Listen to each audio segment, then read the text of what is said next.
Hey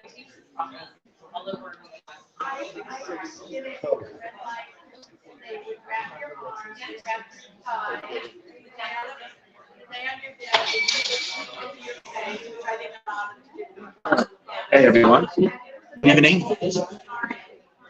Good evening, everyone. Welcome. Welcome, everyone.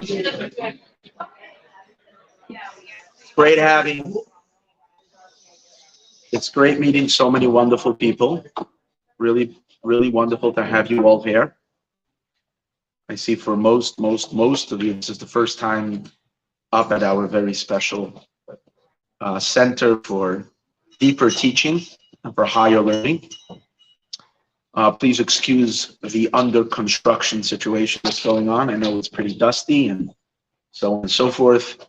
There was a due date in which security improvements needed to be done based on a government grant, and of course, in a Hasidic center, it gets done at the 11th hour, which is basically this. Everything needs to be done by like tomorrow, by the end of this year. So that's why they came in and ripped the doors and putting in new doors and everything. So hence the mess. However, it's pretty appropriate for tonight's event, and I'll tell you why. Because the human being is also under construction. And the reason we're here tonight is because sometimes we find a little bit too much debris and dust and stuff hanging around and we need to clean it up. So this is actually a very good ambiance for that situation. But it's going to be a very peaceful evening, and hopefully you'll come out enriched and enlightened. So I'm Reuven Wolf, Rabbi Wolf. I have this is my shul and center. We teach a lot of mysticism over here, Kabbalistic teaching and Hasidism and so on and so forth. In the course of in addition to that, we have services over here, and Dr. Benton comes probably for about 5-6 years that he would be coming up here, something like that. And, it was hi, hello, and we knew each other a little bit until my back went out. And I took I went a couple of times and he really fixed me up. And it happened twice, 2 years later again, a couple of adjustments, and a lot of Kabbalah talk while we were having these treatments.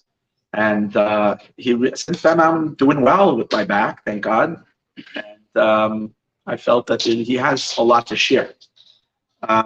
I would like to just introduce that the timing for this is really appropriate. From the Torah world, from the Torah, because everything is by divine providence. Everybody that's here tonight was meant to be here and was in God's plan before the world was created, that you would all be here tonight, exactly sitting on the exact chair that you have been sitting on.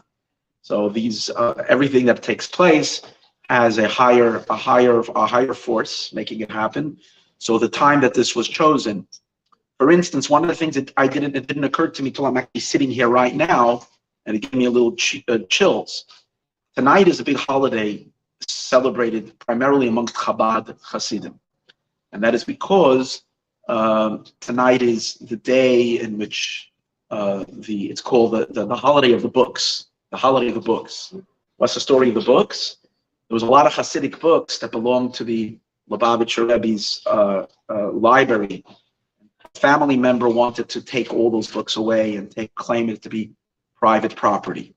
The Rebbe wanted it to be shared with the world so that it can bring healing to the world, spiritual healing, and so on and so forth. It was a major court case going through for a while, and the victory happened on this very day, Hey Teves. So it's a very celebratory day. And the day is celebrated by people purchasing books.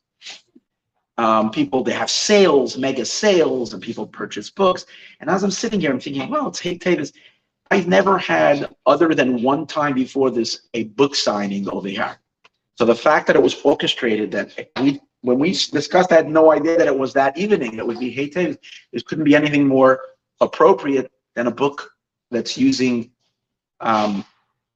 integrating this spirituality and into healing, the connection of soul and body, of the spiritual side of the person connecting to the physical and how the two are interrelated and interconnected, is a very Hasidic concept, very deeply based on, as Jeff writes over here, he did his own journeys through Kabbalah learning and so on and so forth. So, as we say, not a coincidence that this is chosen for tonight. The other thing that's really, really meaningful is, we read the Torah, and the Torah portion that we're reading right now, as we talk this week, it's these three Torah portions. The 2 weeks ago, last week, this week, and next week, 4 weeks is the season of the year. We read about the saga and the drama of Joseph being sold, and then Joseph meeting his brothers again. If there's ever a Torah portion that deals with emotional trauma and deals with deep, deep inner infliction and deep, deep inner pain and injury. And what's amazing is that this week's Torah portion discusses how Joseph is using his deep faith in God to reframe a story, to take it out so that he can release all the trauma. And he's trying to help his brothers who are dealing with enormous guilt for what they've done 20 years earlier. And he's trying to soothe their souls so that they should feel better by giving them the divine perspective on everything that happened, how it was all orchestrated by. So he's removing this enormous stress from them, from his brothers. It's really, if there's any Torah portion which deals with deep therapy, it's the Torah portion that we're reading this week. Jacob, for instance, finds out that his long-lost son is still alive. The verse says Jacob came to life. Literally, he came alive again. That means physically, his blood, his circulation started. This is a phrase from this week's Torah portion, which tells us how appropriate this discussion is when we all have blockages, we all have deep traumas. The medical industry, as he writes in the book, and I was reading some of it just to be able to do this interview, and I'm also, now that I started reading, I'm very curious to get to the end, but I only got, I'm a slow reader, so I got through the first 3 chapters. And when what I'm getting over here is what was I saying over here? No. I lost my thought already. Okay. His son was still alive. Yes, I was alive. Yeah. No, I just wanted to connect it. So the time that we're the time that we're in right now is another very interesting idea. Is that we're living according to what we often sense. We're living through a very, very traumatic world events on the whole level. There's deep. A lot of stressful things going on across the globe. People are feeling it very intensely. But we all know that this is, in Judaism, we know that this is all an introduction for an incredible utopian time where the world is finally going to reach its ultimate state of perfection. And right before when everything reaches its completion, there is a lot of dust kicked up. And that's what we're going through right now. The dust, the pre-dawn experience. That's the concept called the coming of the Mashiach. And this is embedded in mankind across the whole world. There's a very deep belief that is not just because it's taught by religion, and it starts with Judaism and then became the force amongst other religions. It's much deeper than that. It's embedded at the very, very core psyche of the human, of all of us, is that we know from a very deep place that life is not meant to be stressful and a mess. That there must be a deeper truth which will enable mankind to live in peace and in harmony, both within themselves, with each other, and on a level of world peace. That's about to happen. Along with the prophecies talking about the redemption and what life will be after the redemption, we learn about a time when there won't be any illness. We learn about a time when there won't be any more, there won't be disease, there won't be war, there won't be any poverty. We also learn about a time of enormous longevity. Might, in some places even discussed, literally eternal life in the physical body. There is a concept also of resurrection and so on and so forth. I believe very strongly that that's not a magical phenomenon that is going to happen suddenly from above. what's going to really occur is an enormous have a clear consciousness. And when we can see things for what they truly are, then all the knots and constrictions and blockages that there are in our, and all the deep scars that are, which we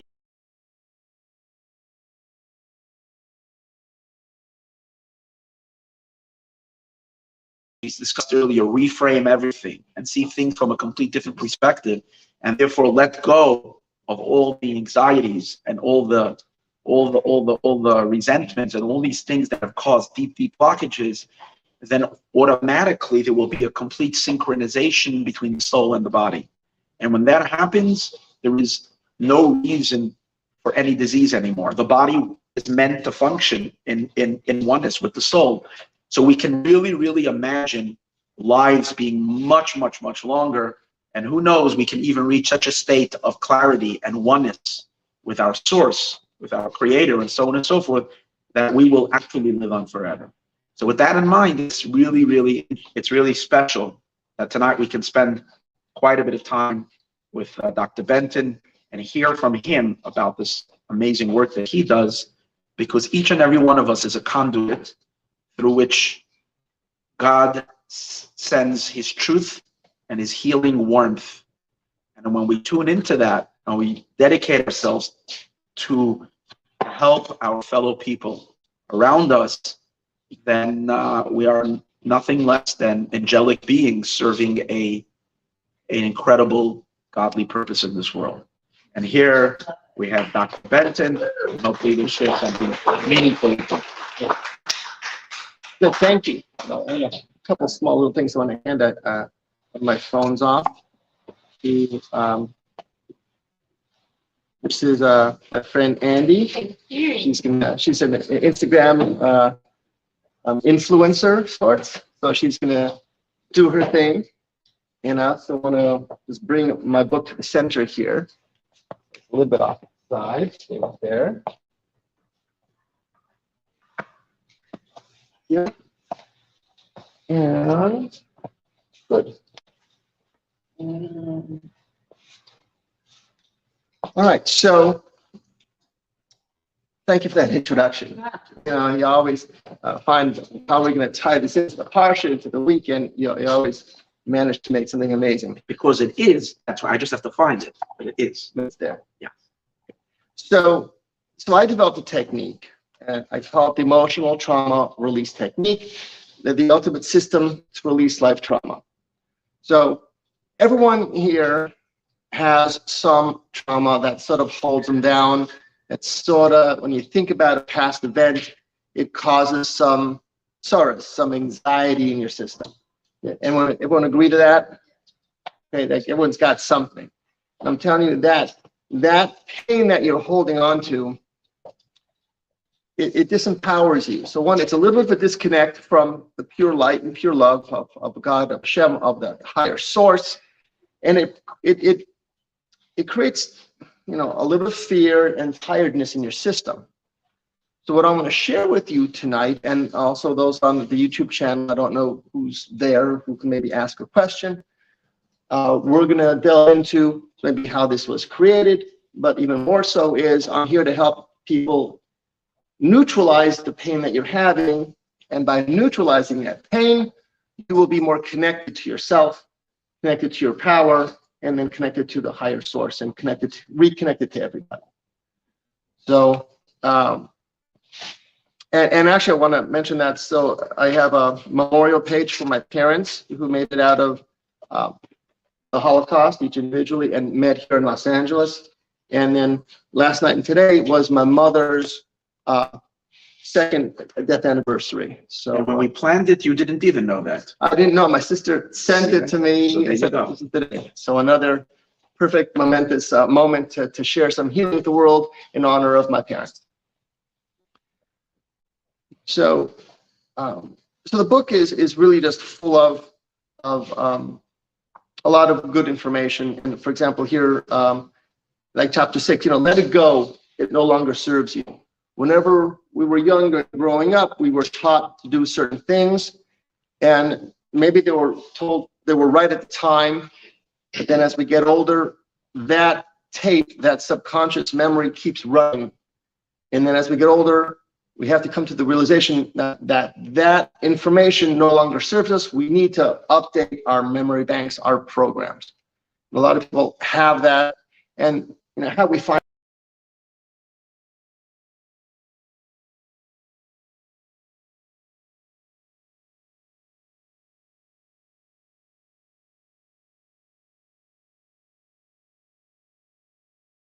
that really upset me.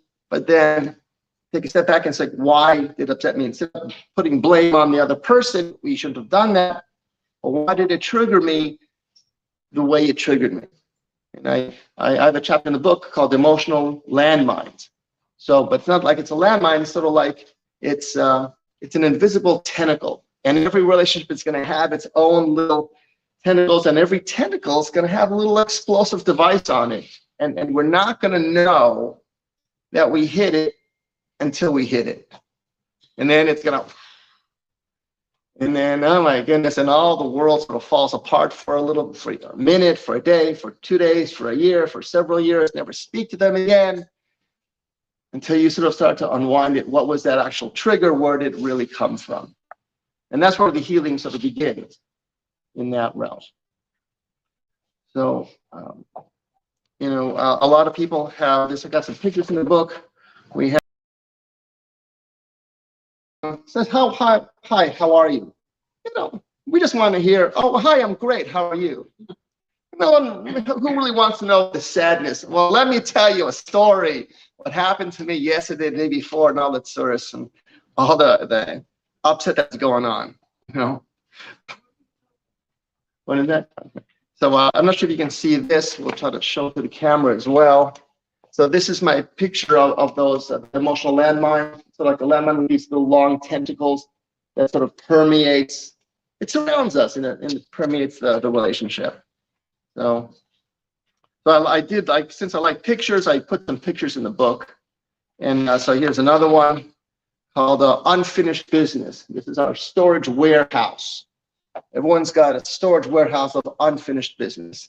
And even though the issue happened and it's a business deal gone bad, we went to court and then we lost in court. So all that at the end of that is hurt feelings.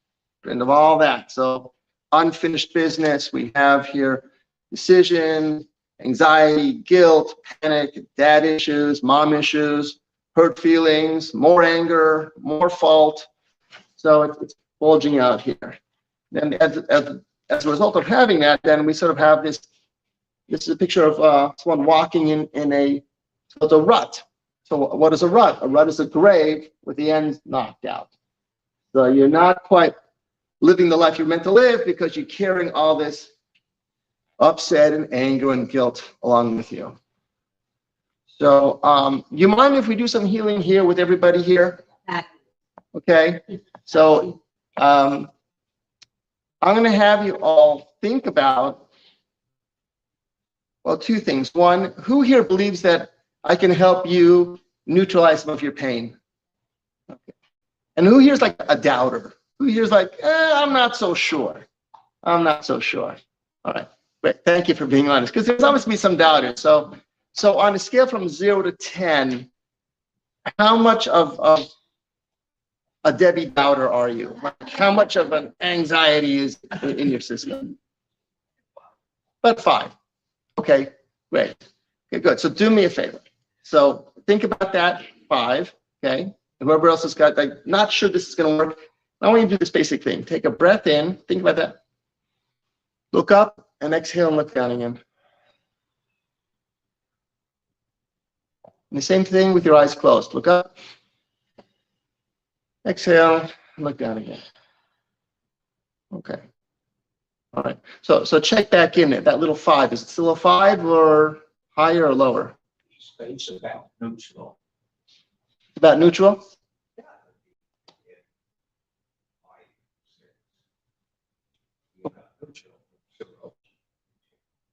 Okay. All right. Thanks. All right. Okay. So now Now, I'm going to have the rest of us now, so I want to make sure we sort of get everyone on the same plate here. So I want each of you to think about some traumatic issue that happened in your past, that when you think about it, sort of your energy drops and your anxiety goes up. And I'm going to have you look at this little scale here. So we have 0 is like no distress at all. And then 10 is unbelievable stress, like you're about to cry. I mean, it really weighs heavily on you. And then like at number 4 is uncomfortable, and number 6 is dreadful, and number 8 is horrible. Because everyone's like, take a moment and right. Just choose one. We all have multiple, just choose one. One incident of something that really bothers you.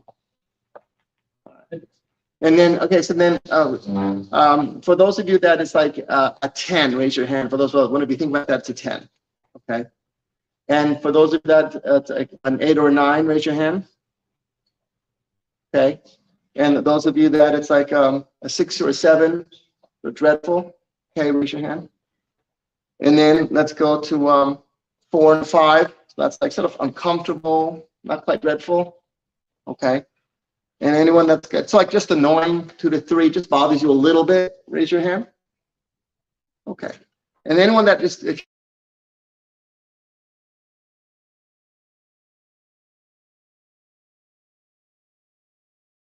mind on that issue that you've rated, and I want you to take a breath in and look up. Exhale and look down. Do it again. And look down. And do it again with your eyes closed now. Okay. And straight ahead. And one more time, look up and now tap your heart and look down. Okay. Now, so check back in, and I want you guys to think about that traumatic event that gave you that anxiety on that number, and raise your hand if as you check back in, that number is now decreased.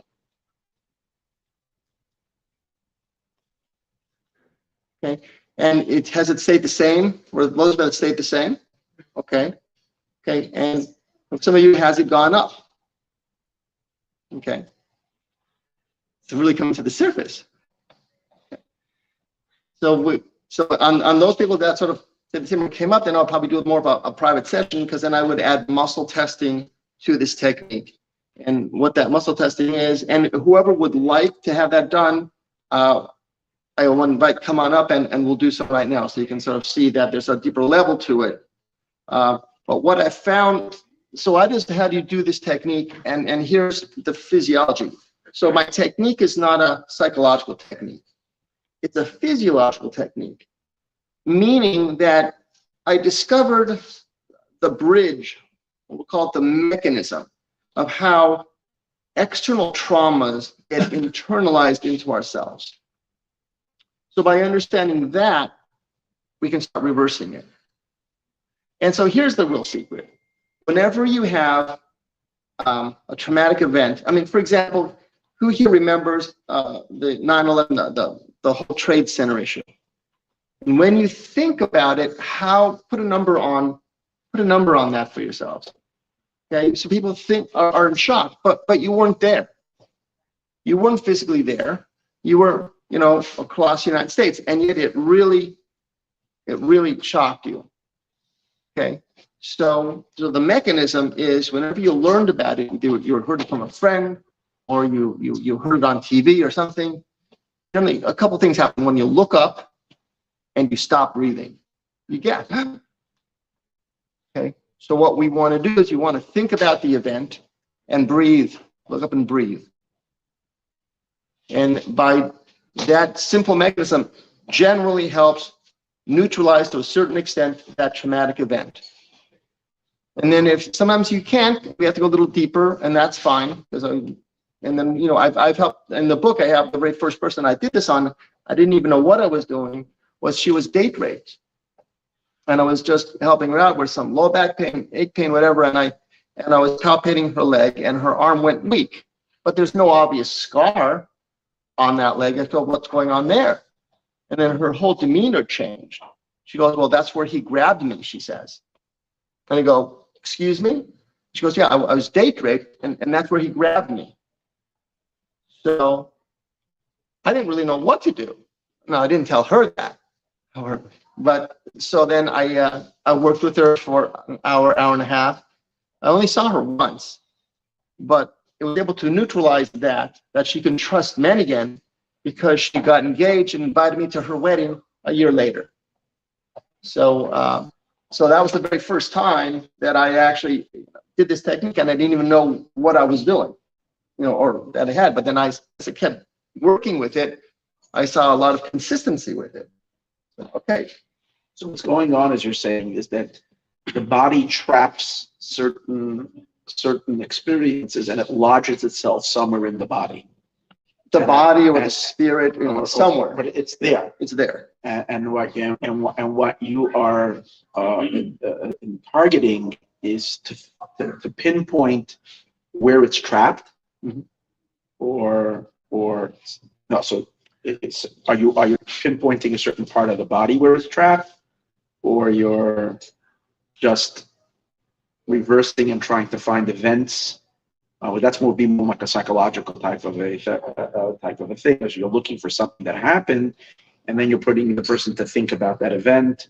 And as you said earlier, they stopped breathing, so there was a certain, It's a little. and now if you're going back to that space in your head and you're breathing, so you're allowing it, like that ugly bird, to fly away. Right. So it releases that. It's interesting because it reminds me a little bit of the process that we read about that was done. We don't care about it so much now, but people would have these spirits would get stuck in them, like we call the dibuk, the story of the dibuk.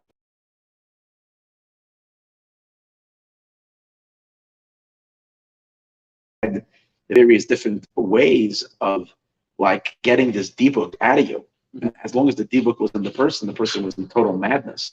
And they used various different powers to like get this thing out. So here we're talking about an entire soul or something, an extraterrestrial soul, you can call it, has entered to find shelter in someone's body. But here we're talking about a little tidbits of dark. We call it, I'm just making this all up because like dark energy. Dark energy. Dark energy that kind of like latches itself on. And the work over here is to unlatch it. And you're saying that the way you're doing it is by reversing the step of how it got in to begin with, right? How it interacted with the body. Right. So not necessarily it's healing in the soul, but it's healing the connection to the body, maybe both. Right. So I'd say that consciousness heals. So just becoming aware that it bothers you to a certain extent, that it bothers you, that acknowledgement heals. A lot of time, talk therapy works because you're able to really speak your pain and anguish and truth. People want to be heard. We want someone to listen to us and connect to us. And just having that acknowledgement is really healing. Just, that's why, Rob, I need to ask a question, Akasha, and then, in other religions, that they have that a little room you go into. Your father, I have, haven't seen you in several times, and please forgive me for this, and this. So all this guilt. And it's a process of being one of sharing, and then saying it'll be okay. And then if you can do this, but I'm telling you that this technique you can do with yourself. Look in the mirror. Let me ask you this. So those of you who just did that technique, can you sort of check in with that emotion that we just worked with and just feel lighter now? No. Go ahead. I feel more anxiety after I did that personally right now. Okay, okay. I probably need to look at more theory. Yeah, so probably just repeat the process again. So, okay, right. And maybe people don't want to do it again by themselves. They want to do it in a little, either one-on-one or maybe a little group setting. You don't want to do it themselves. Yes. I'd just like to answer a question that you asked. Jeffrey, you didn't give the answer, but I'm just going to give you an answer from a psychological point of view. So in a moment of trauma, what we do, we stop breathing, you look up, and then in that moment, you will release cortisol to certain parts of the body. Now we know that every emotion is associated with certain parts of the body. So what Jeffrey is doing, basically, he's asking you to repeat that trauma. So he's asking you to go back to the moment of your trauma. And then what he's doing, there's two explanations for it. One is he's duplicating it. The moment when you duplicate the trauma, it actually neutralizes itself by itself. And the second thing that happens, when you neutralize the trauma, this time he's asking you to breathe through it. And when you breathe through it, then you release the stuff and breathe out. Yeah. So they're two separate explanations of the same thing. So Thank you. I do want to say, I was here to do it by Uh-huh. myself. I went to help. Okay, yeah. So, right. I'm experiencing a resistance. Like, who is he going to tell me what to do? I'm sorry, I'm sure someone else might be experiencing that. It's like this resistance that I'm even holding back more to the trauma because someone's telling me what to do. I don't know if it sounds like I'm so rebellious. No, I'm just telling you what I do. Okay. I mean, that's great. And look, and it's the feel, it's the human experience. But I'm just going away from it. I feel like I'm just going back.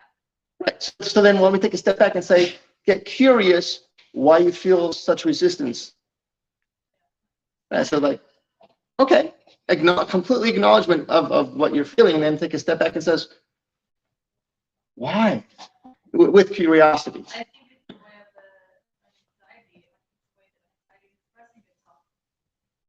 Like, I don't know how much time anxiety reaction. Well, there's no question that a lot of these traumas have an anxiety reaction built in, and then it's to a certain extent it's sort of like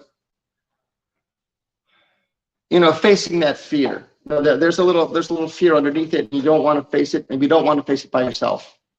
Completely understandable, and you want to do it with somebody else or a professional.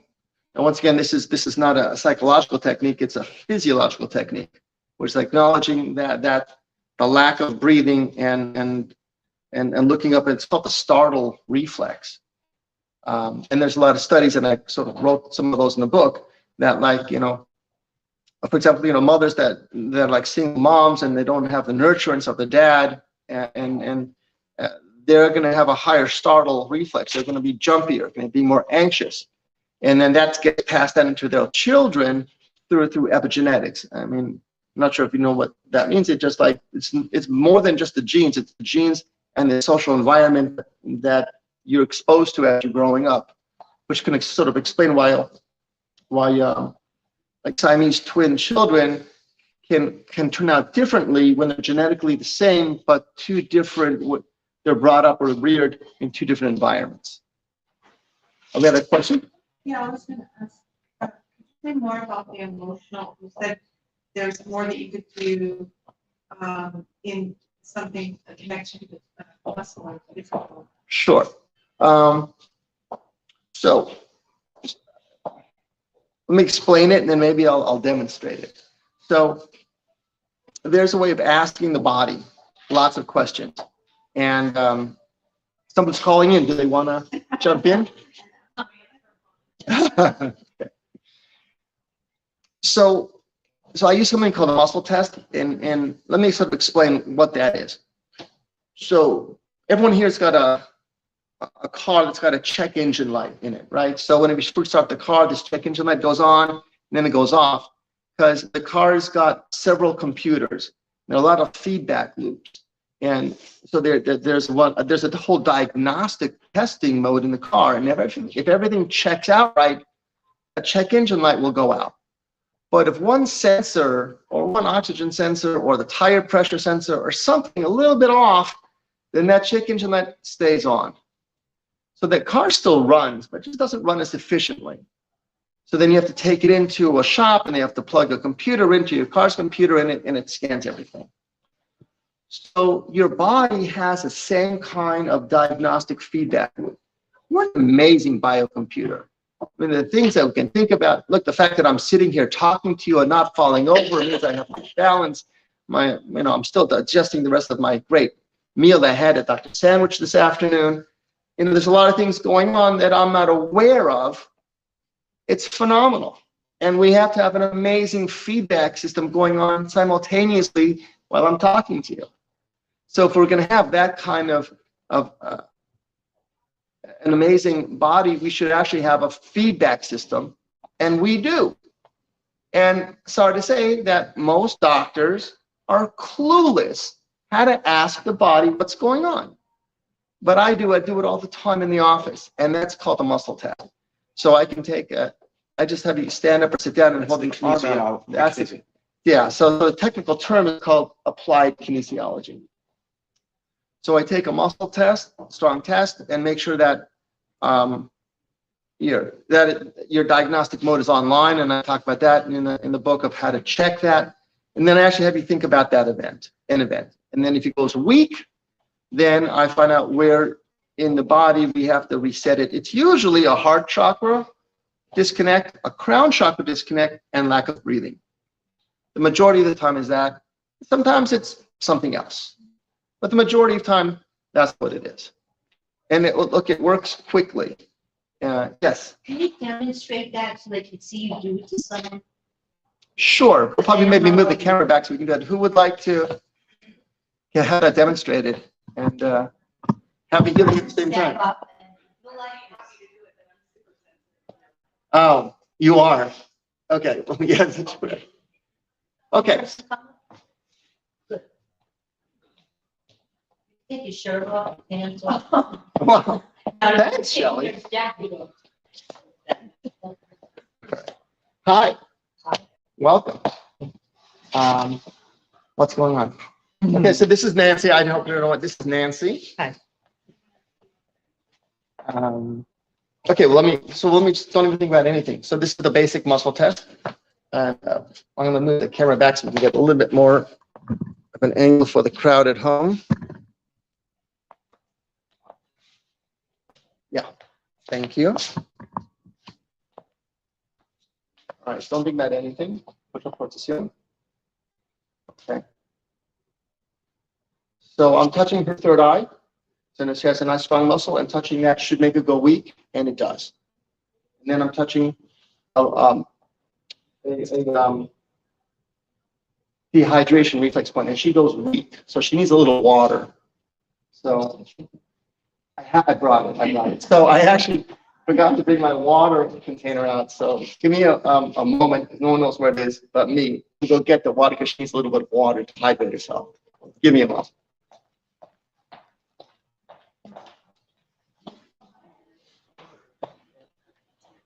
Yes, Hanging water, it's high alkaline and ionized water.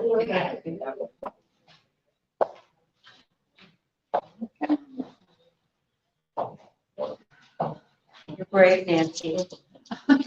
Oh, I've had muscle testing. I'm a patient. Yeah. Done it and believe it. Okay. Yeah. I know.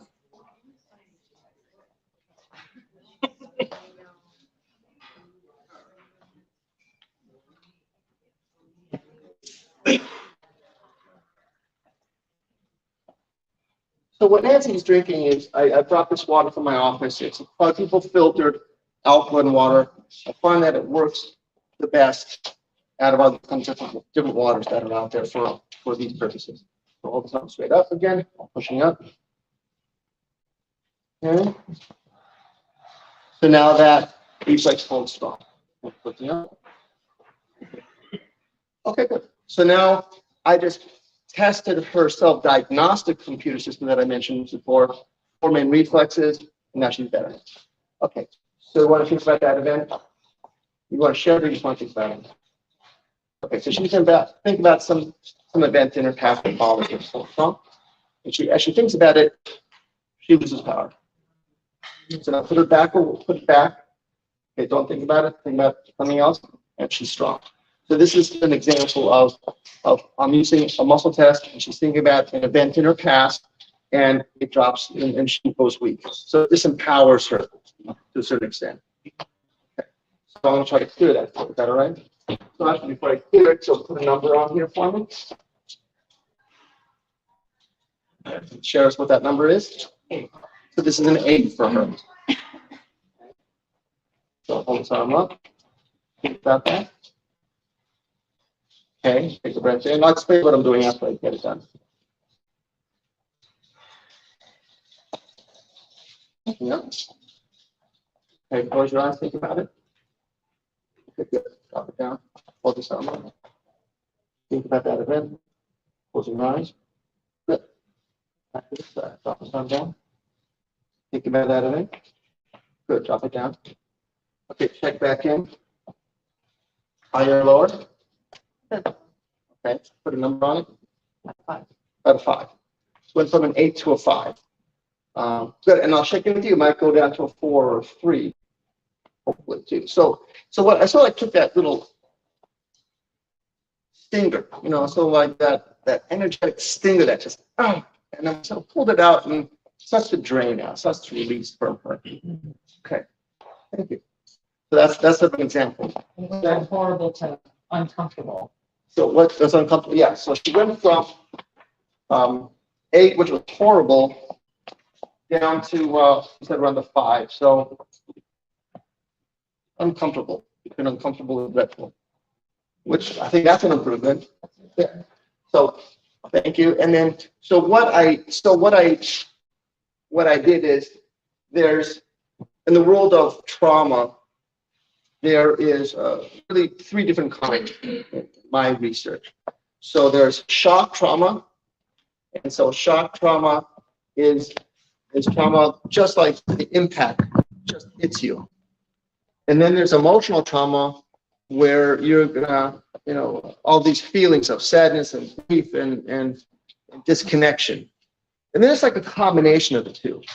And then I just call that sort of dark energy, because whenever these 2 different traumas that sort of disconnected sort of get together, and then it just causes like a little dark hole. And that's what Nancy had. So I just quickly figured out what it was, and then we cleared it, and then off we go. So that's sort of in an advanced class. This will show you how to do that kind of stuff. Does anybody else would like to come and experience this and get a little healing at the same time? Sure. I'm not sure who was first, but come on up. Hi, let me understand. That's it. She doesn't have to do it again. I mean, you cleared it from now until the end of her life. It's not going to be much. There might be a couple of layers coming up. Usually I would spend like up to an hour one-on-one, and we're going to clear up all the different facets of it. For example, let's say someone was mistreated by their father when they were younger. So there's this mistreatment by the father. There's the fact that her mother didn't protect her. So how come if there was lack of love and protection the way this person needed it when she was younger? And then if there were some siblings, how come they didn't protect her? And then there's this person always feeling less of themselves as a result of this event. So they couldn't quite develop as a proper person. So there's all these different facets that we sort of have to surround. So if we do it that way, then it's done. So I just did one little example here, but if we do like a session in the office and spend up to an hour, we cover all that stuff up. Then I recommend one follow-up session, but usually it's done. Usually it's a one and done. We do it that way. And how to pronounce your name? Rosalind. Roz. Roz. Okay. Oh, Roz. Good. So let's check you out. Hold this arm up. Push up towards the ceiling. So now this arm is a little weak. Okay. Hold this arm up. Push up towards the ceiling. And that's weak too. So either you're really dehydrated or you need some electrolytes. But I'm going to go with the dehydration first. So I'm going to give you some water to drink. Okay.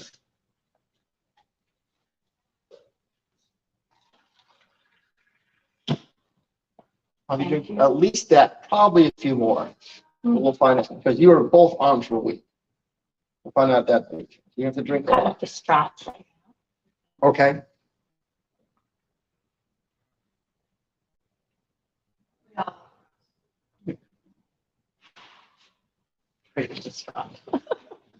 Okay, one arm up, push up those two. Well, that got pretty strong pretty quick. Wow. Look at that, push up. So you just need a little bit. Okay, good. And now hold this arm up again. You don't have to look up even though you are. You're adding that next one too. Oh. Okay, so I'm gonna check a couple of reflexes. Hold strong and hold strong. So your dehydration reflex is still active because you're that dehydrated. I'm gonna give you a little more. So I want to say that. So I know I have other healers in the room here, and they have a lot of other like amazing devices. So I went to Penny's healing center, and she has this amazing, what do you call that? The red light bed. She has this red light bed, and it actually helps to sort of puncture holes in your momentum, your stored fat. And then the fat starts to sort of ooze out, and then she puts you on this vibration plate machine. And then she has amazing results, how people sort of lose weight by going on this bed and then doing this And they vibration. more food, most usually starve themselves fat. There's a whole protocol. There's a whole protocol to do that. But all I'm saying is that's going to work more efficiently as we take some trauma out of the system. So like all the other healing modalities will work more efficiently if we open up your nervous system and your body, mind, spirit to check. Yeah. Okay, so hold some up. You want me to look up? You don't have to. No. It's an option. And now that cleared up. Okay. All right. So you want to tell us, or you just want to think about the event? Just think of that. Okay. So she'll just think about the event. Hold strong. And once again, disempowers her. So her arm just goes very weak. Okay. So why don't you tell us what number? When I think about it, Yeah. it's up there, 8, 9. 8, 9. Okay. So be between horrible and agonizing. Okay. All right. Let's see what we can do here. Hold the thumb up. Think about it.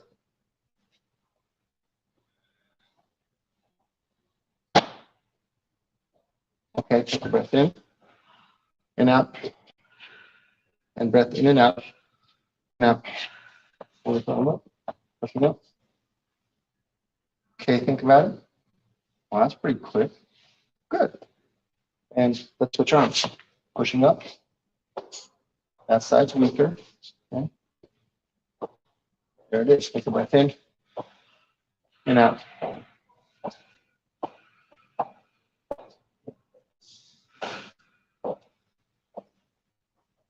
Okay, pushing up. Think about it. Good. Eyes closed. Okay, great. And when you check back in with us again?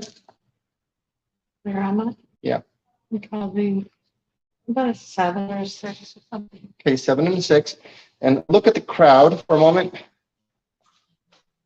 Doesn't she look younger? Yes. Okay. Yeah. Okay. Facelift from within, ladies and gentlemen.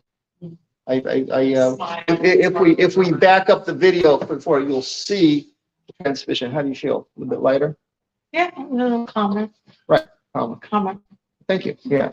So what we did is her heart chakra and her crown chakra were disconnected, and I just had to acknowledge Heart it. and my crown. Heart chakra and crown chakra were disconnected, and both right and left side. So what did you do? Connect it? I just brushed away the dark energy that was in the way, because there's always a power of Hashem, a power of forgiveness, power of life beaming down like a flashlight. There's always a bright light, and the only disconnect is what we place, that way we put in the way of it. It's like a couple Kleenex stitches. I'm just wiping away that schmutz, and it's fun, and it's It is through. schmutz. And it's schmutz. Yes. That's all we're doing. We're just cleaning up the windows so the light can come through. Okay. Look how young she looks. Let's give her a hand, you know? You ready to get younger? I'm ready to get younger. Younger. Okay. Okay. Good. All right. All right. Don't think about anything. Hold this arm Okay. up. Pushing up towards the center. Nice and small. Okay. Very nice. Good. So, so she passed all of her basic tests. And then, so think about that issue. And okay, so why don't you give us a number? 7. 7. So solid. I like that, solid 7. Okay. All right. So keep thinking about it. Take a breath in and out.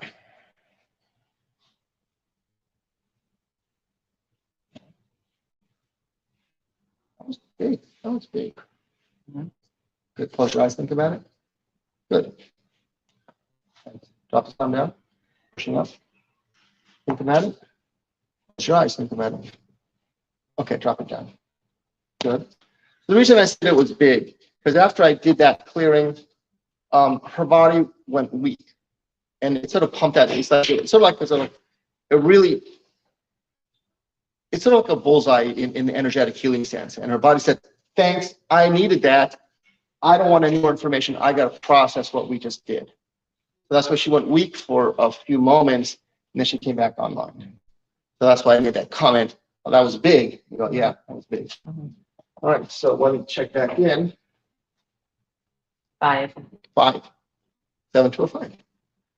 Thank you. And okay, face the crowd. Does she look a bit younger?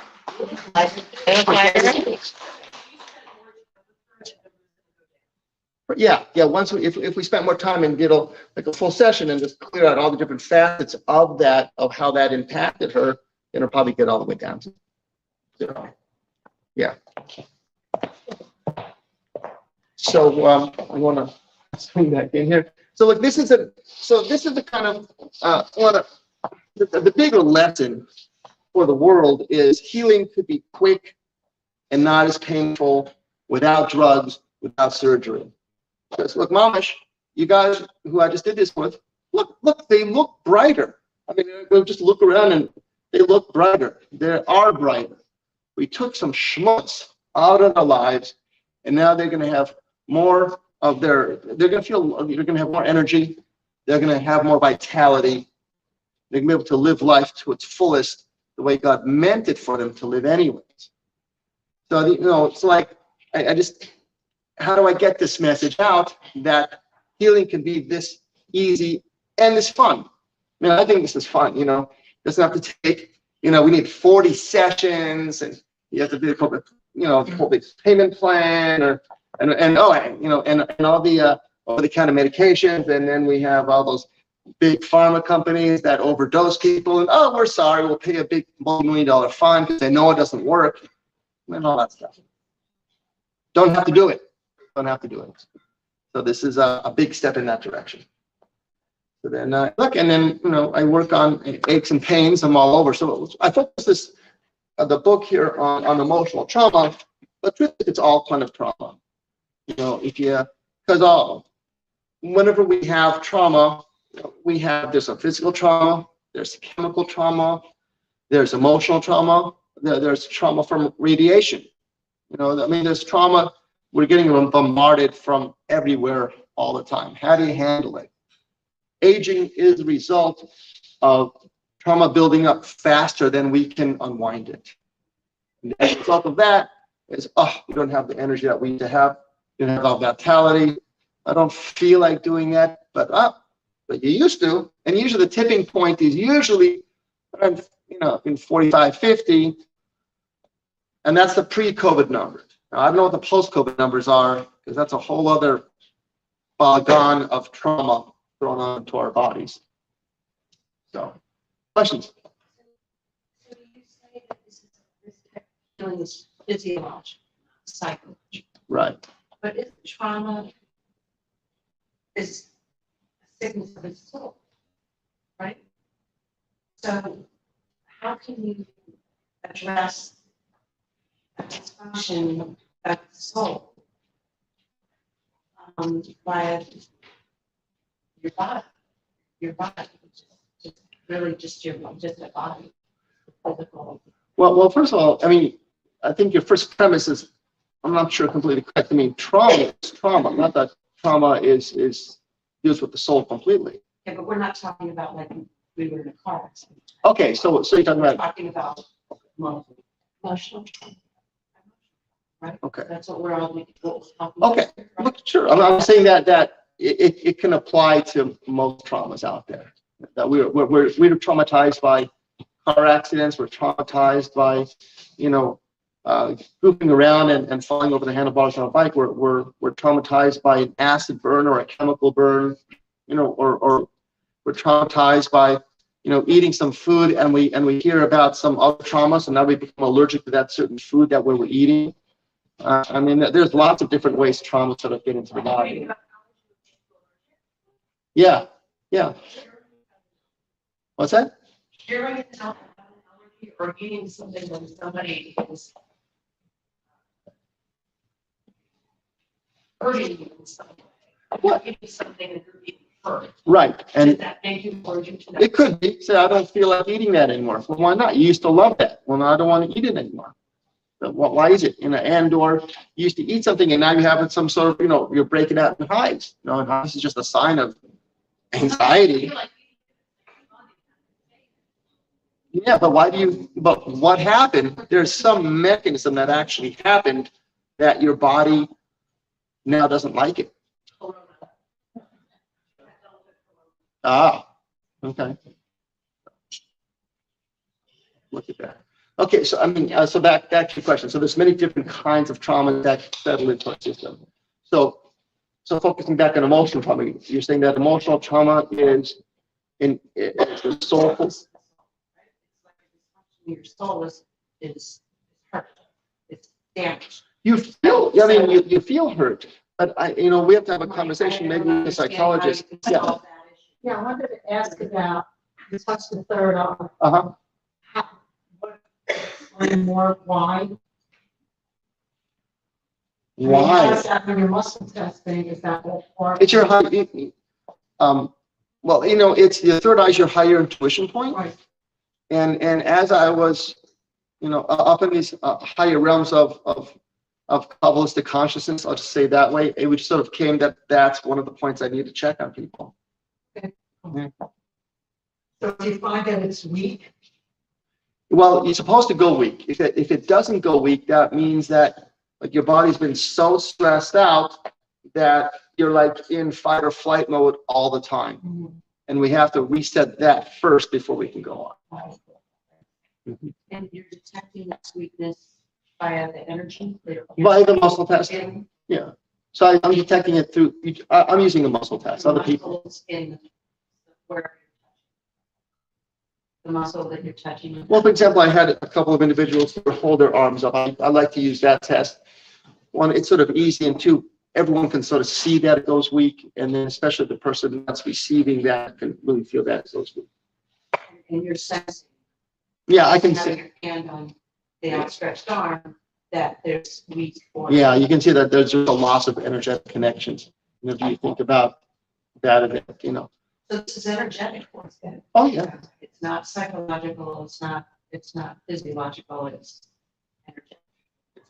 Oh. Yeah. It's probably a combination of everything, but everything's in a sense energetic anyway. Psychological is trying to explain the energy of the psyche, but still energy. That the whole discipline of psychological.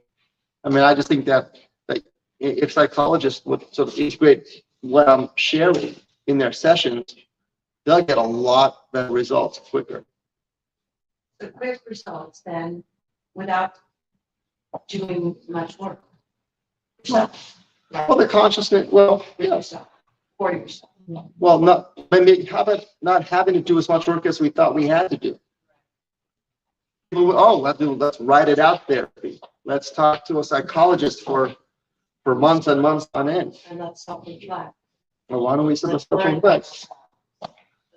It's our intuition and our wisdom and our connection with the divine. Sure. And let's work on that on a daily basis and you stay connected and that you don't need to do all that because this is the quicker way. It's easy to find a way. It's something different. No, I think if I can say something, it might be something like getting you quickly to a certain point where now, you know, now you can start doing the work, but you're doing it at a much healthier place to start with. Came out of that with a lot of physical constriction that was blocking. But once we release that and you open that, then you ought not to say goodbye and just check out. But if you're really interested in true healing and in deeper healing, you pick it up from there, but you're in a much better place to do it. Possible. Would you say that's correct? Oh, what was the statement? No. And maybe with resist to do healing, with this, like the body cooperating with healing. Well, it'll help. I think this will help you do the rest of the healing. It'll help you. It'll probably help you drop the resistance to the other healing. I'm not saying that we shouldn't do the other things that you mentioned. Very valuable. I'm gonna add that it's just another tool in your toolbox. It's just a little faster, a little simpler to release some of the trauma this way.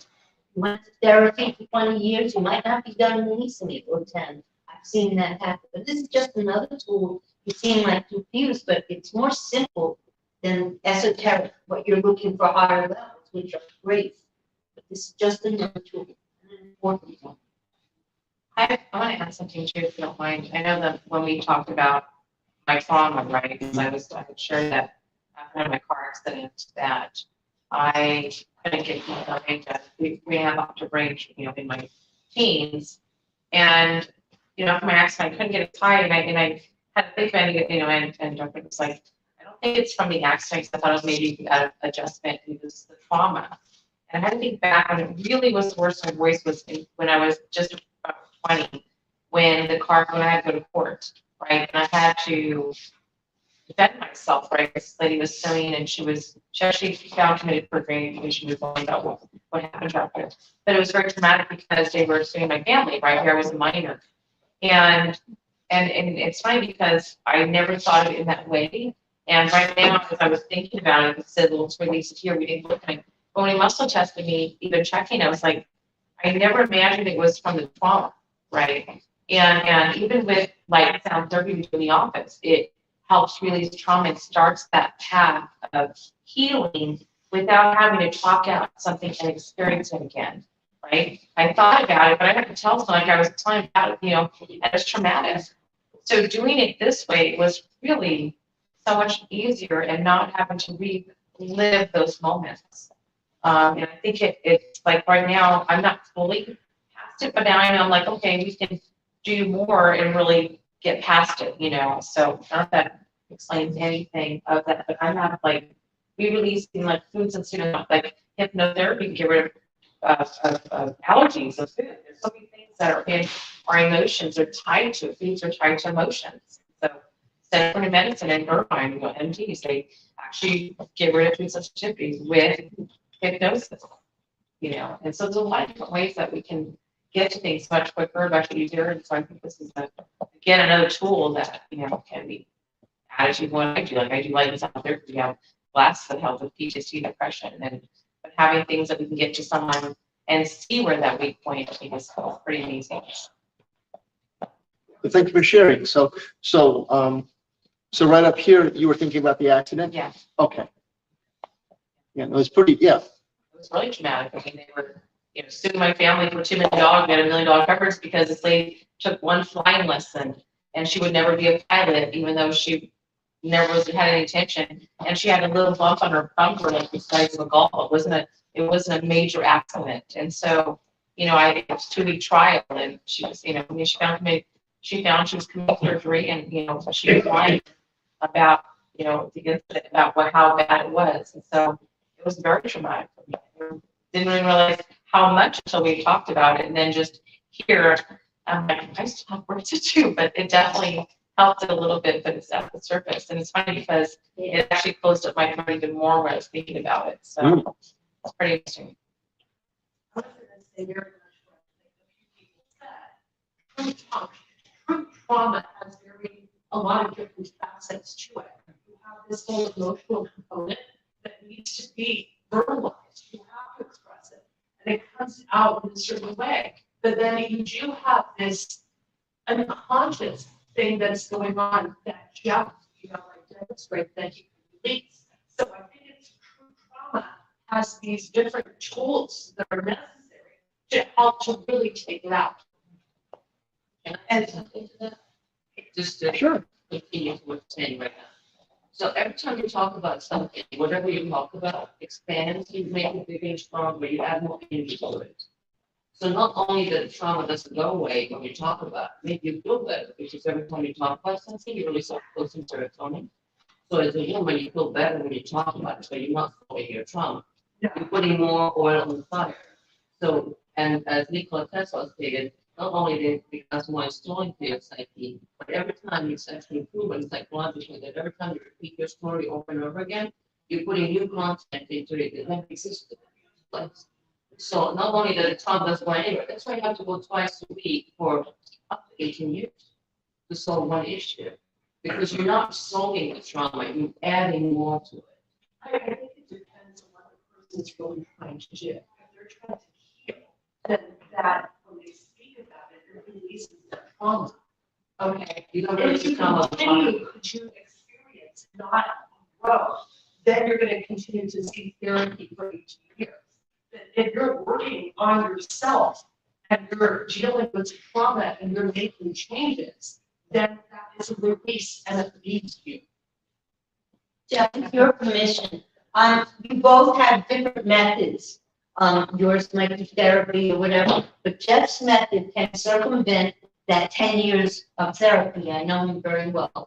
And I think that what he's saying, and you can jump right in, you don't have to do all of that. It could be simpler on a certain level. I'm not saying it's perfect, but. So I'm saying in these like twice a week sessions for 18 years, have them think about the event and give them some of these breathing techniques that I'm sharing and see if we don't get results a little faster. In fact, I'd be interested if she would go up there and maybe heal some of her trauma so people can see the difference. Well, that's up to her. If she wants to. Well, let's go. Because we have, yeah, she's got a lot of resistance to your method. No, I don't actually. We'll find out. She's here. She showed up. No, I'm saying there's a lot of methodologies out there, and I'm not big on talk therapy because it prolongs this. Right. Session. Anyway. Forward arm. Thank you so much. Push up towards the ceiling. All right. And this other arm. Push up towards the ceiling. All right. And give you some water to drink. So we all know why. Wiggle your water to drink. Hold arms for a week. Thank you. Same putting Celtic sea salt into water? Yeah. This is just water. I mean, sometimes some Celtic sea salt would be good because it adds some minerals. And hopefully the Celtic sea salt's got more than just salt. Pushing up. Let me have you step in. Pushing up. Getting stronger, but not quite. Am I thinking of trauma yet? No, Okay. no. No, I'll give you another cup. Up here, this mic. Thank you. It's over the way. I think I wasn't dehydrated because I had some of the Gatorade G-Fit that has the salt, sea salt and water juice. Oh, okay. Yeah, that's why it's not drinking on the way up here, so. Oh, okay. Oh, good. Yeah, so you're having some more fluid. Good. Pushing up. Getting stronger. Good. So now it's solid. And here, pushing up. Now, good. Drop the tongue down and hold the thumb up.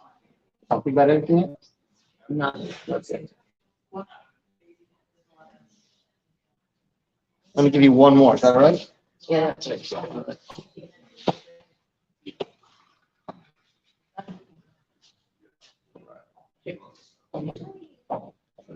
While she's drinking, by the way, I brought tangerines from our tree. So please, I have plenty. Awesome. Take one or take a few home with you. They're so juicy. Push up. Strong. Good. That's better. Okay, great. All right, so you want to share the event or just want to think about the event? Hold on. I'm gonna think. Okay, yeah. I have one. Okay. So open your eyes up, and then as you think about it, give us a number. 7. 7.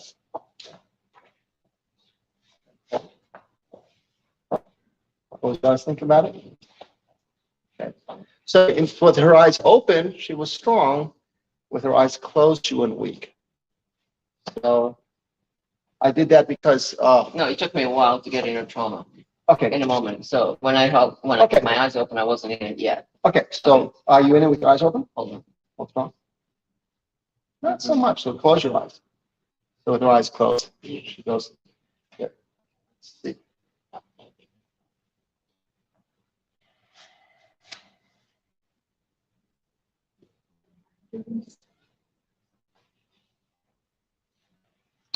And when you lift up this leg, wiggle it and breathe. Wiggle it and breathe. Wiggle the ankle. Yeah. Okay. Good. Put the leg down, up, down, pushing up. Think about that event. Good. Eyes open, think about that event. Okay, drop the arm down, pushing up. Think about that event. Eyes closed, think about that event.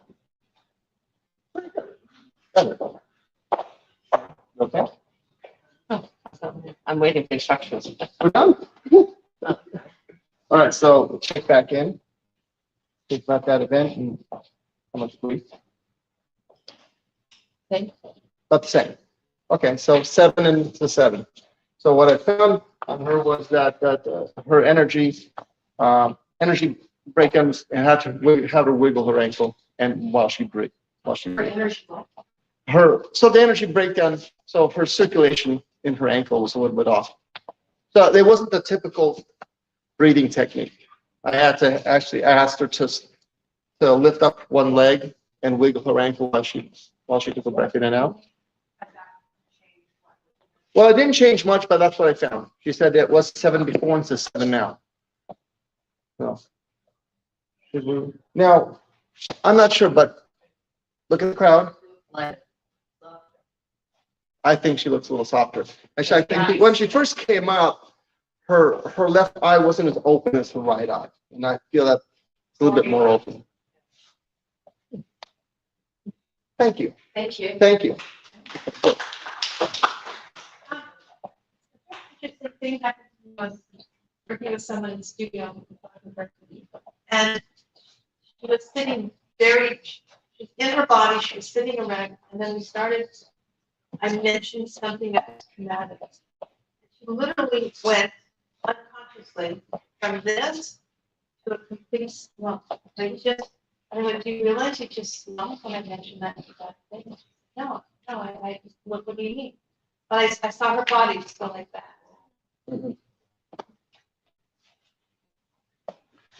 Yes. Yeah, some traumatic events will never go.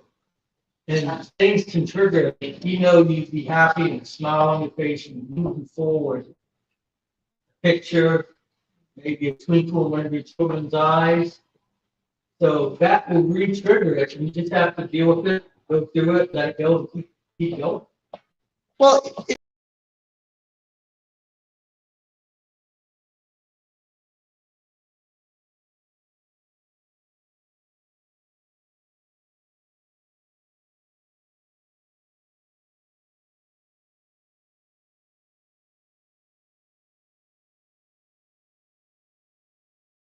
You're never going to get rid of it, but it's how you deal with it and move forward.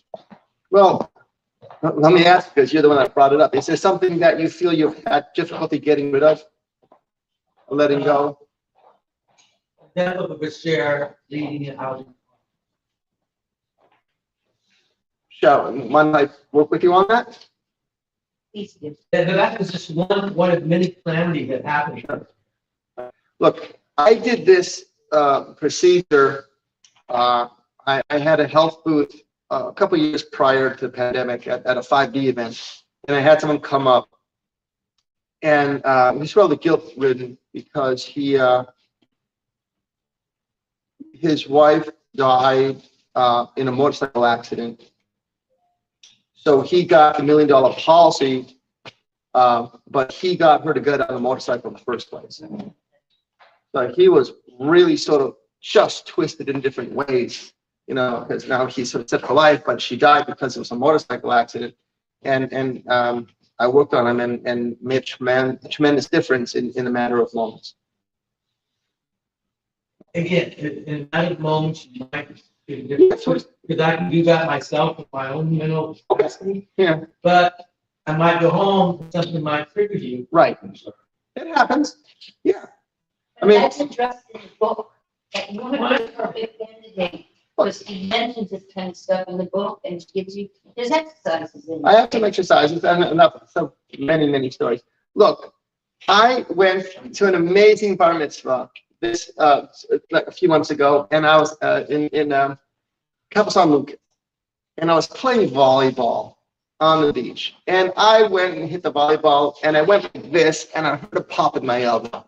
You go, oh, that's it.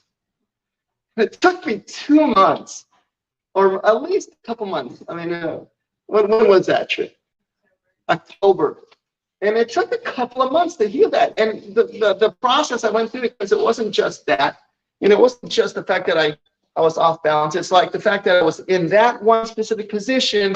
I had weight on one leg and not on the other. I was in the sand. I didn't have my orthotics in. And then I had to go back to see my doc several times, or surrounding that issue. And each time I went, we took care of another layer, and another layer, and another layer. It was really a healing process. So not that I enjoyed, not being able to play volleyball, but now I'm much healthier because I didn't say every time I go and there's another trigger, I'm not going to, I take the trigger, okay, and I go find someone who can help me clear. So here's the next trigger. Whenever I bend over like this way, it bothers me. Okay, then we're going to work on that. A lot of times in the advanced work, I'm going to have someone, look, whenever I see somebody in the office, I first have them lay face off the table without gravity. And I want to make sure that their muscles are firing just able to fire. And a lot of times they're not. And I have to first figure out that wiring diagram, and then have them face up. And then after they have them then the next layer is I have them sit up. Because then that integrates the pelvis with some balancing muscles and make sure that they can bend left and right and straight. And then I have them stand. So then that's the next layer, because we're integrating more nervous system. And then I have them walk forward, and then I have them skip, and then I have them walk upstairs and downstairs and twist this. And then the more feedback I get from the patient, then I know where to look, where a short circuit it's going to be. They're all over the place. They're all over the place. And you just have to sort of, and say, a picture is going to remind you, a song is going to remind you, and it's the trauma to come up. Okay, instead of saying, well, that's why I'm not going to listen to that song anymore, and then make me a health coach, and then we'll clear it. You still have to reset after you go through. Like, I'm looking at your chart, it's like it might be a 10 if I'm thinking about it. Uh-huh. And then my mind drifts, as it always does. Yeah.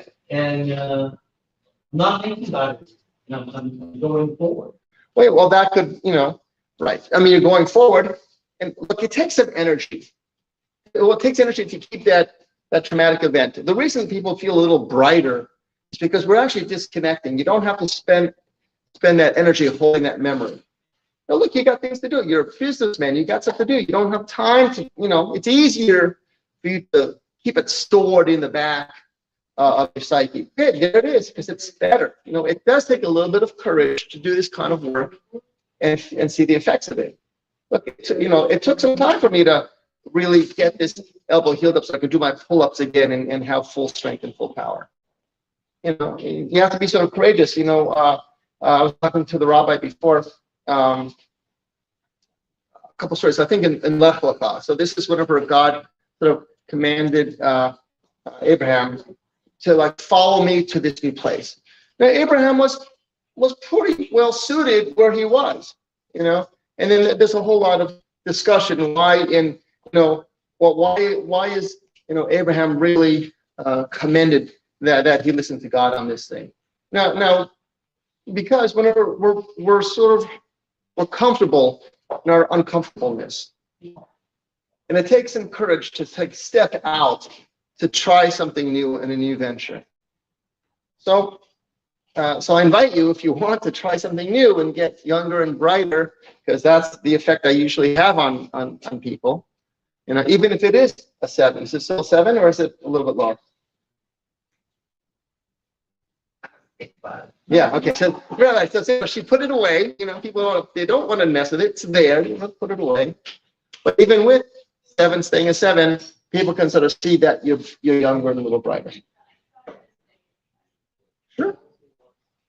You know, this is the real life benefits of being live here in studio audience. And see, your name is Nechama. Okay, so I know you're sort of religious. It looks like it. Yeah. It's okay to hold your arm out and I can. Yeah. Okay, hold your arms. Push up. Push up towards the ceiling. Okay, push up really strong. Okay, that's sort of weak. How about this arm? Push me up. So I'm gonna give you some water.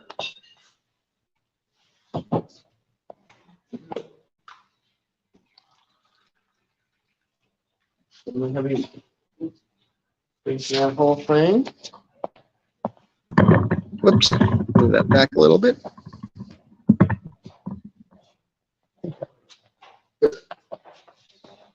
All right. 5 in, 4 warm up. Push up towards the ceiling. Keep that stronger. See the difference there? See, it's like you have to like experience it. Much better, much better. Good. Hold this arm up. I want to check some reflexes. That's okay. You're sure your dehydration reflex is a little off, so you see if you can finish that up for me. I know it's tough. No, I just hate drinking. Oh. Look, I had someone have to drink like this entire thing once for me to work on them. We still talk about that. Oh, like virtually the entire thing there. Good, very good. Okay, so think about that event. That's okay. So why don't you put a number on it for me? 9. 9. Okay, pretty high. Okay. Keep thinking about it.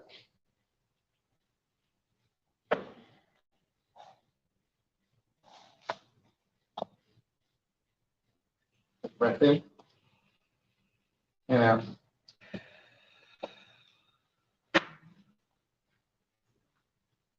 Okay. Take a breath in. Keep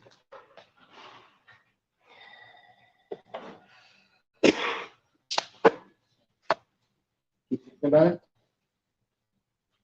Good. Eyes closed. Think about it. Yes. Keep your eyes closed.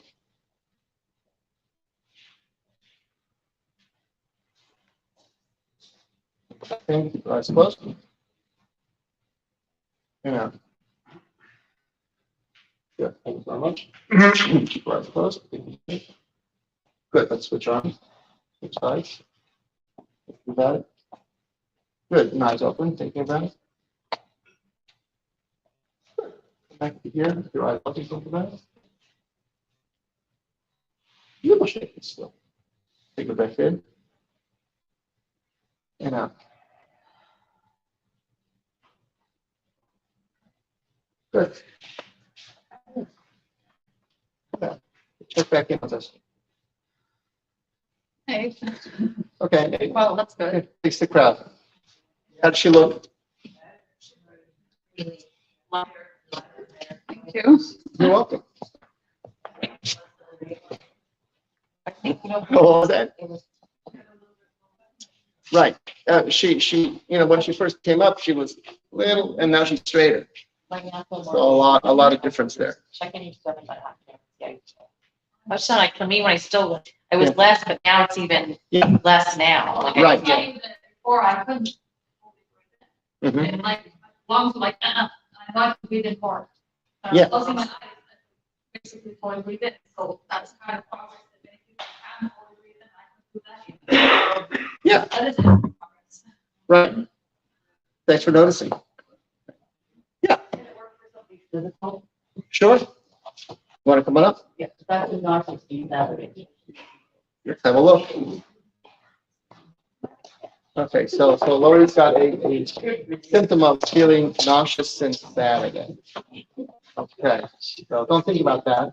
Are you feeling it right now? I'm kind of confused. She's a little bit. Hold this down. Pushing it. So that one's okay. Hold this on up. That's a little better now. Eyes open. Good.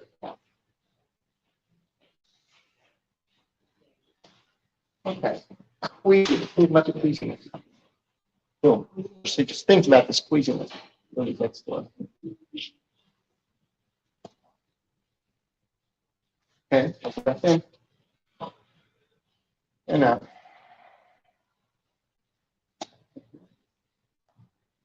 Thinking about that queasiness.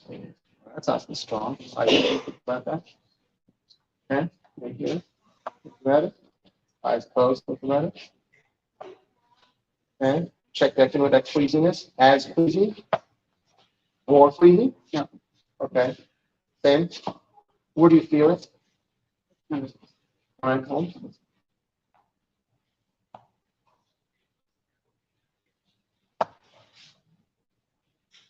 Anything you recall eating before? Mm-hmm. No. Think about dairy.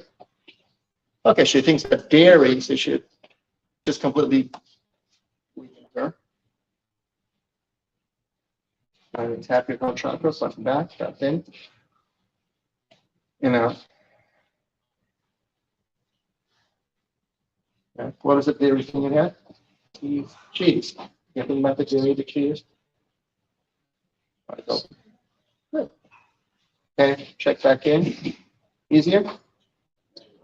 Okay, so a little improvement there. So the queasiness itself. So we have to ask a little deeper questions. The one that the queasiness started. Oh, after I ate something.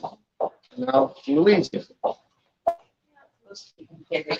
And now the secret's out. Together. Yes, so good, thank you. So my books, I have my books for sale. So whoever would like, yes, you can have it signed by me. Yes. Think about that. And then, and whenever somebody came in, we didn't have the suggested donation bowl open. So if you ever can either put the suggested donation in the bowl or the rabbi, that'd be appreciated. Yes. So if you want me to, oh, okay. Come and try the initial book. Okay, and then, let me do that, and Garson, maybe we'll talk about Ike. So Ike had a duel between Ike and a car and a Camry, and Ike won, and the Camry lost. But as a result, Ike was in the hospital in ICU for several months. And visited him in the hospital several times. And I said, is that okay? Is it okay?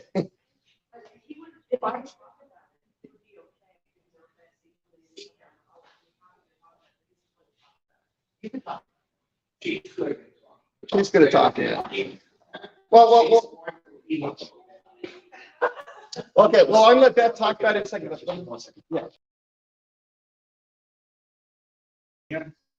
Yeah, I am. Okay, so problem like this. They installed new doors with no locks. And he has to leave, so he's going to be hacking the doors so that no one can come in, just a temporary thing. Oh, okay, so if you mind if you'll walk around. Oh, we got to walk around the back. Yeah, we'll go from the front. We'll go. Oh, okay. Okay. Yeah. Okay. Then you can do it. Yeah. Good. All right. Good. And then we'll bring that. And then we'll sign some books. Okay. He's a strong fella. Let me have these. It's a little shaky. Hold this on. Better. I need just a little bit of water. A little bit of shakiness still.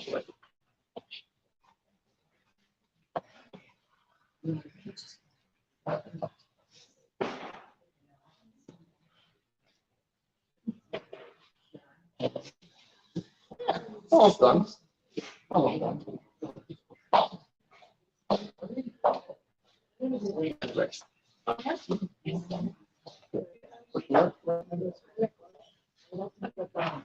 little better. It's a little shaky, but that might think it's a shoulder issue. home. Okay, think about some of them. You're a strong guy, so we can do big. Do you even notice? Yeah, So, okay. So put it we're gonna have to move past it real quick. Well, we'll stay there. I don't want to stay. And you don't want to. I don't want to stay there. That's the whole thing. Okay, so put it so it might be like an 11. Someone comes along, he doesn't want to stay there. Yeah, it's at a 10 or 11 if I actually think about the Okay. image. All right. Okay, so we have to work quick because he only let me in for like a moment. On the Star Trek episodes, we have a moment before you're done. Okay, think about this. And you can hear the breathing into the labor. It's not a full breath. It's like a. He's really scared. And out. Let it out.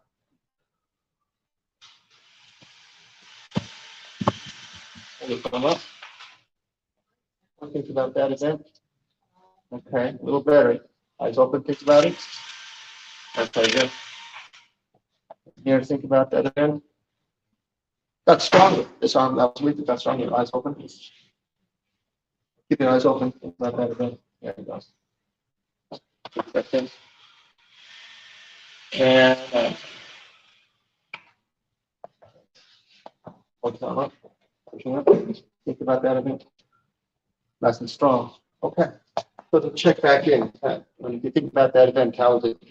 It's a lot less now. Okay. But as I say, if it's triggered again, Yeah. I go right back to the cycle. Right. But it's, Yeah, face the crowd. I've used it to make myself stronger because I had to. Sure. Absolutely. I mean, that's what, like, if it doesn't kill you, it makes it stronger. Does he look a little lighter? Does he look a little more? Just woke up for now. Yeah. That over for a while. Perfect. Hopefully Thank stay awake. You're welcome. Good. Is the trauma a long period of time, over like 25 years.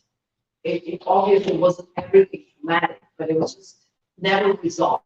The individual traumatic events, emotional trauma that was accumulated from those events. Yeah. Were never really resolved. Correct. And now, looking back, like, it's hard to identify, to just pick one, you know, like, what Well, your was- body's keeps a score. You know, it's like. And it's still, I Right. believe in that. Uh-huh. But how do you then, can this technique work with something like that? Sure. Right. It's not what you say, And I think your little- PTSD, it's repetitive, long thing. Yeah. How would you- Well, it'll work. Every time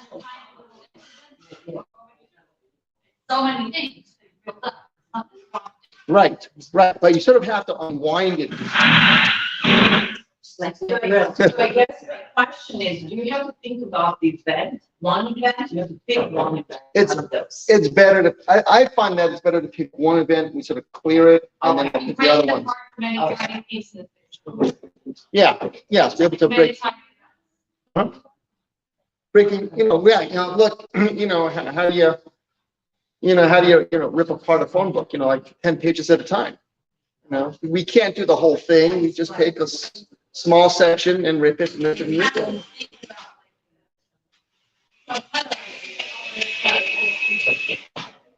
Well, a lot of times, if you think about all of it, it overwhelms you, and you just completely shut down. Right. See, you look different now, way different, and then you see, and you can feel I it. wanted to try it because I felt this kind of resistance inside me. I wanted to see what happens. Yeah. For those that are feeling like, oh, it's like a little spectacle. See? See, everyone who comes to the live event gets additional benefit. So, well, you've already seen it. No, but it's really cool because it's really measurable. Feel that. See it. I remember at the office, you feel walking out stronger. Physically. Okay. I think we're. There's other forms of ETR, emotional trauma release. I myself did an hour-and-a-half session with, one of his partners that used to be through his office. And there were things that were buried down inside me, I had no idea. Part of like. Like some of that trauma. Wow, nothing like getting new trauma. Part of it was actually hearing you. Holding the door so no one leaves until they're completely healed. There were things that we went through, my life from being embryonic, and I can only get to age 13 of releasing stuff. It was so much that I was allowing my body to release, and not knowing I was carrying some of that.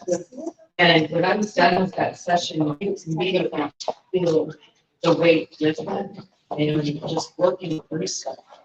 Because where that onion, and all these layers, so big, but and some of which you don't even realize. Gaps that can be called traumatically, something like still in you. No, that, because there was awareness. And allowed my conscious to just let go. And so I still have other comments, even though you're not aware. Back then I was jumping. So, I have a line, I do know better. Please. My friend wants to know, I think emotional trauma and PTSD is the first one that you show us by looking up and down. Yeah. That's the emotional trauma release. Yes. Yes. And the stuff that you were doing here with muscle testing is something that you're doing for a long time. Right. Well, once more advanced form, I'm going to be teaching some classes of how to teach people how to do some muscle testing and then tap into But it. that's Right. But if you use it with the muscle test, it's a little more effective because they can find more what's going on.